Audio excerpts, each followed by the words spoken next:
কে যাবি রে ভাই, যাবি রে ওই ভব সিন্ধু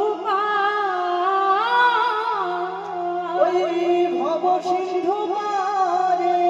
ধন্য কলি যুগ ধন্য চৈতন্য অবতার, চৈতন্য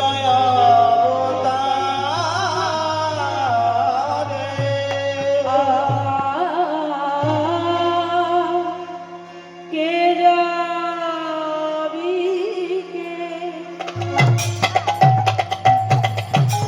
যাবি রে ভাই।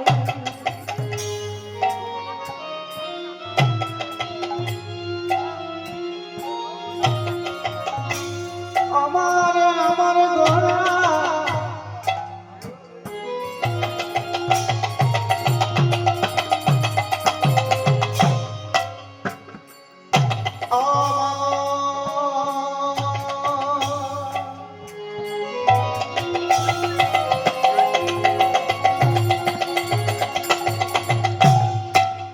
আমার ভজনের গোরা শাসনের গোরা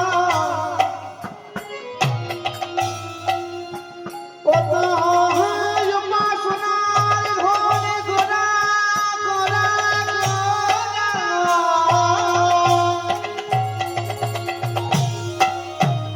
গোরার ভজনের কিবা জানি গোরা সাধনের কিবা জানি গোরা। ও আমারে সচিনন্দনে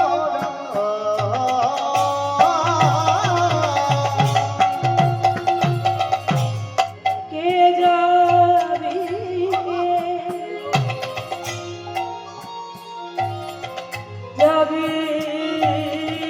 রে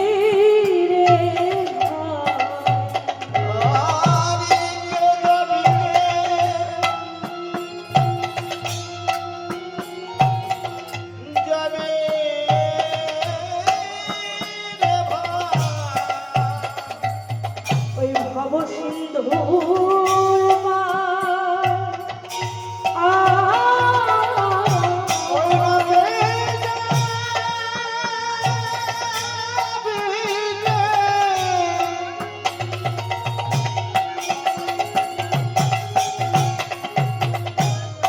যাবি রে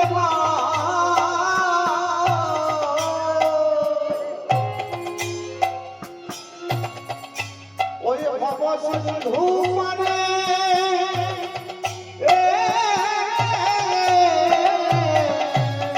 আজ ধন্য কলি, আজ ধন্য কলি যুগ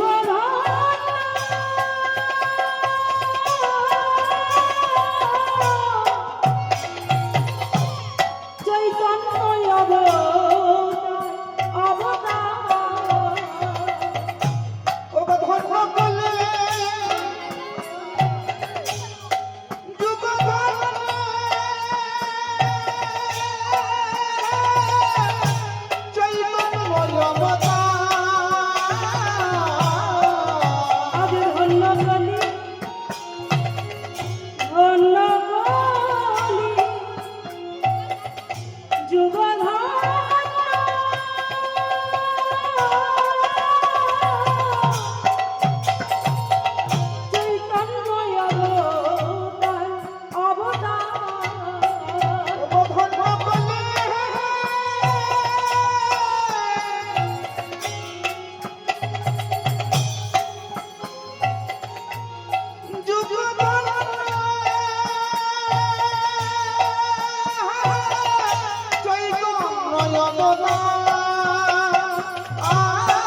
বলছিল আয় আয় আয় আয় আয় আয় তোরা কে কে ভব নদীর পারে যাবে।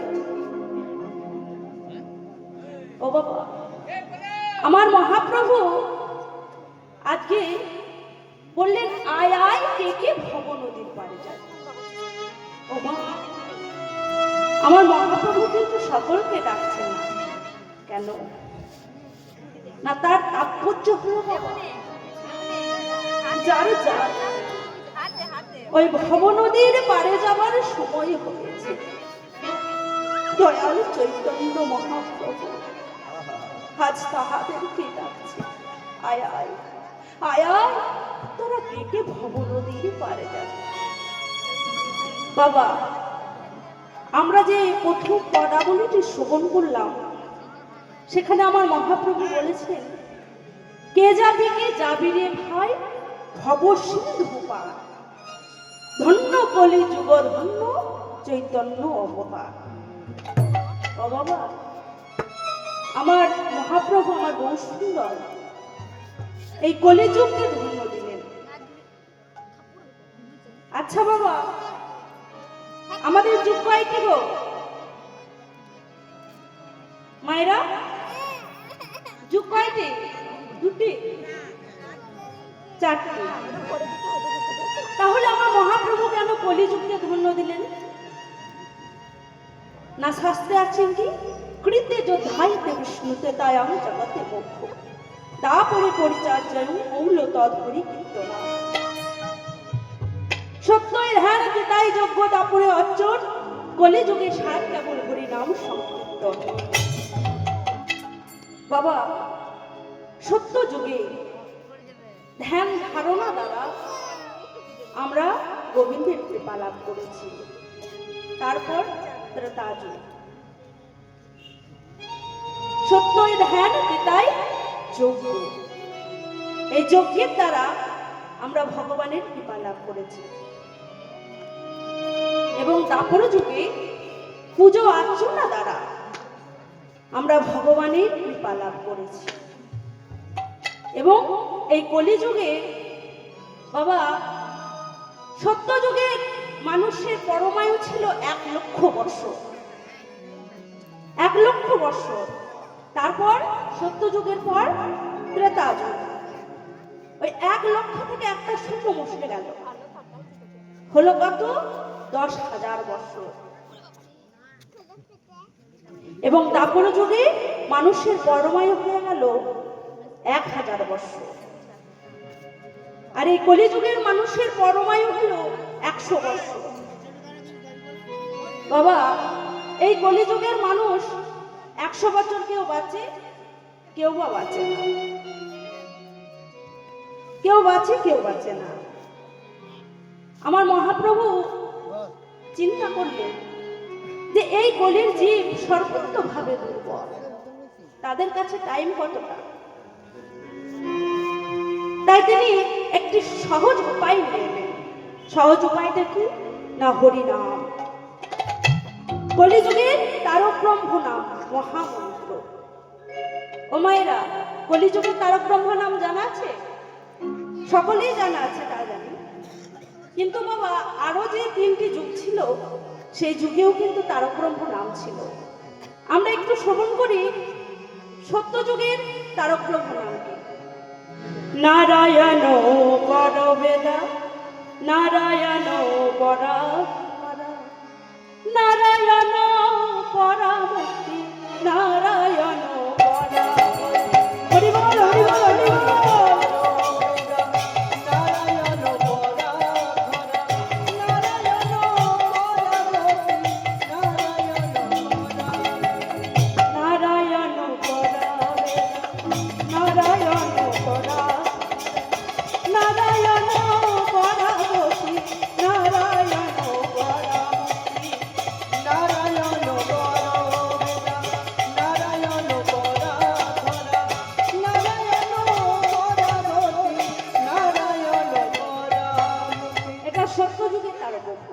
তারপর ত্রেতা যুগ, ত্রেতা যুগে তারক ব্রহ্ম নাম আমরা শ্রবণ করি। রাম নারায়ণ মুকুন্দ মধুসূদন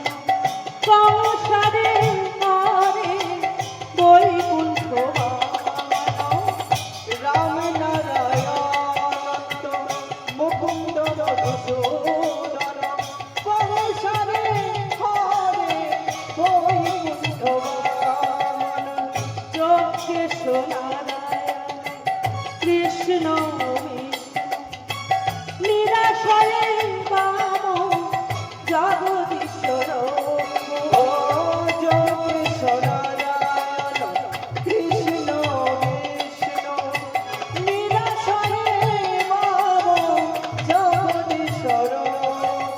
এবং তারপর যুগে তারা ব্রহ্ম আমরা শ্রবণ করবো। তারপর যুগে কি তারা ব্রহ্ম নাম? হরে মুরারি মধু গোপাল গোবিন্দ মুকুন্দ। হরে মোরা হরি বল হরি বল হরি বল। গোপাল গোবিন্দ মুকুন্দ যোগেশ্বর নারায়ণ কৃষ্ণ বিষ্ণু নিরাশয় রাম জগদীশ্বর।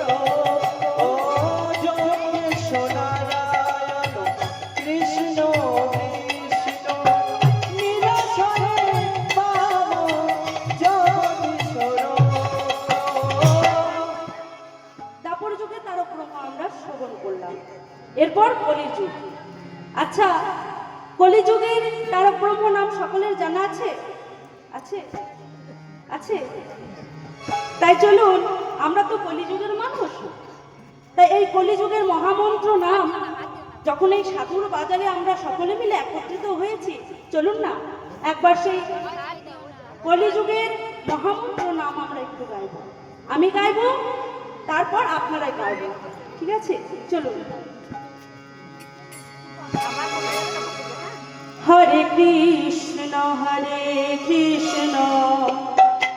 কৃষ্ণ কৃষ্ণ হরে হরে, হরে রাম রাম রাম হরে হরে।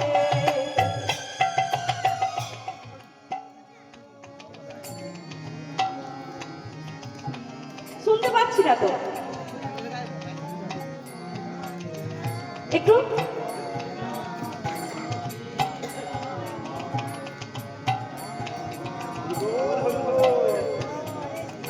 সকলে মিলে গাইছি না, কলিযুগের মানুষ তো। আমি প্রথমেই বলেছি এই কলিযুগের মহামন্ত্র নাম সেটাই আমাদের জপ করতে হবে, তবেই আমরা গোবিন্দের কৃপা পাবো, গৌর হরির কৃপা পাবো। সকলে মিলে হরে কৃষ্ণ কৃষ্ণ কৃষ্ণ হরে হরে, হরে রাম রাম রাম হরে হরে। কৃষ্ণ কৃষ্ণ হরে হরে রাম রাম রাম হরে হরে।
কলিযুগের দ্বারে দ্বারে নাম বিতরণ করলেন, তখন থেকেই এই কলিযুগ ধন্য হলো। আর শাস্ত্রে আরো কি বলেছেন? শাস্ত্রে আরো বললেন, প্রহমহ কলিযুগ সর্বযুগ সার, সর্বযুগ হরি নাম সংকীর্তন যাহাতে প্রচার। হরি নাম সংকীর্তন যাহাতে প্রচার। ঘোর পাপাচ্ছন্ন অন্ধকার পূর্ণ শশধর ভেল চৈতন্য উদয়। চৈতন্য